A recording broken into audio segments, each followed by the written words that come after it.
Okay, we beat the game. Let's talk about it. Let's quick review it for the main channel. First of all, do I recommend it? Quick answer, yes, but barely. The truth of the matter is the game is far from perfect, right? There's a lot of nostalgia when it comes to this game because it originally came out on the Xbox 360 digitally. It's finally out for Switch and for the PS4, and you can get a limited run physical version through limited run games. That's around 35 bucks or something, but it's like 15 bucks if you buy it digitally from the store, which is what we got. Now, the whole draw of the game and why it is a sort of cult phenomenon movie and, you know, the games, it's because its whole package as a whole is a great graphics in here, great chip-tuned music. There is some issues with the sort of sound effects, and what I mean by that is the levels are way off. You can't hear a thing when you hit an enemy or you get hit yourself. You have to adjust it yourself if you want to do that. So this is a basic beat 'em up. It's not long at all. You can probably beat it on normal mode in one sitting, maybe around 4 to 7 hours. I'm gonna give it a nice 3-hour in between because you can grind for levels. Yes, even though this game is a beat 'em up, you can collect money from beating down enemies and bosses and looking through bonus rooms, and then you can use that money to go buy items and food, which heal you and also increase your max HP, increases your max special ability, guts. I think that's what it's called, guts. You can increase stats such as strength, defense, weapon power, and speed. So you can grind all you want, go back through levels, and go find secrets and go do that. You also have the option of playing as all these different characters. You got 4 characters to start with, but this is the complete edition. So you have a DLC, which gives you Knives Chau and some extra game modes. I chose Knives Chau. One disappointing thing that I saw was when we started the game, I picked Scott, and that's not the disappointing part. The disappointing part is you fight, you level up, and as soon as you hit level 2, 3, and so on, you unlock moves. Oh, you can do a double dash into a strike. You can now do a guard into a counter attack. That, you know, those sort of things.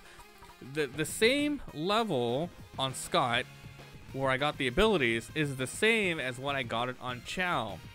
I didn't try out the other characters, but it seems like they have sort of the same move sets, even though the sprites may act a little differently. The animations are different. They pretty much all play the same, and it's a little disappointing. Like, what was the point of even playing those other characters if they're gonna play the exact same? Another disappointing part is this is a fighting game, so you expect some really awesome, you know, variety with the weapons and stuff. There's only like a couple of weapons.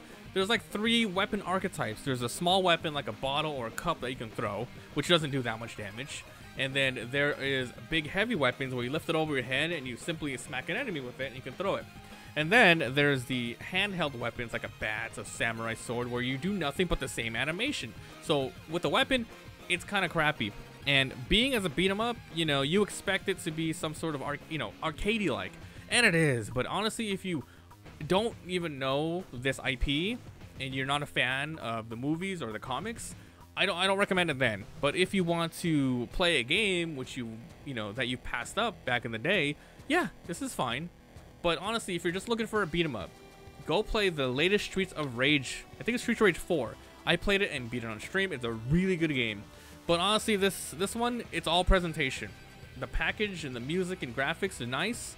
It's comedic, but deep down, mechanically, is very annoying to play. I played it on normal. There's a medium, a hard mode. You can also play with 2, 3, and 4 players. You can play local or online. So I would recommend, hey, definitely play with multiple people.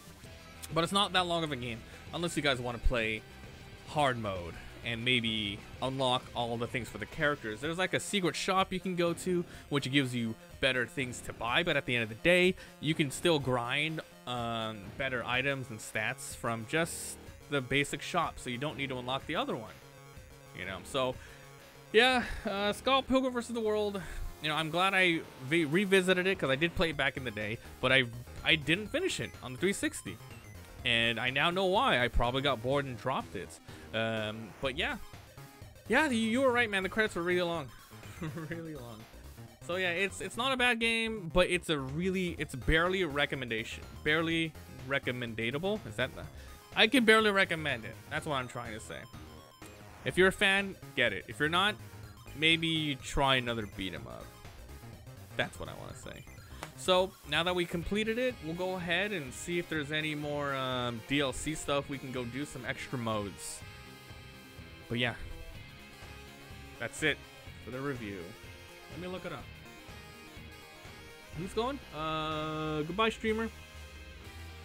He streams, by the way. Okay, let's look up Scott Pilgrim vs. the World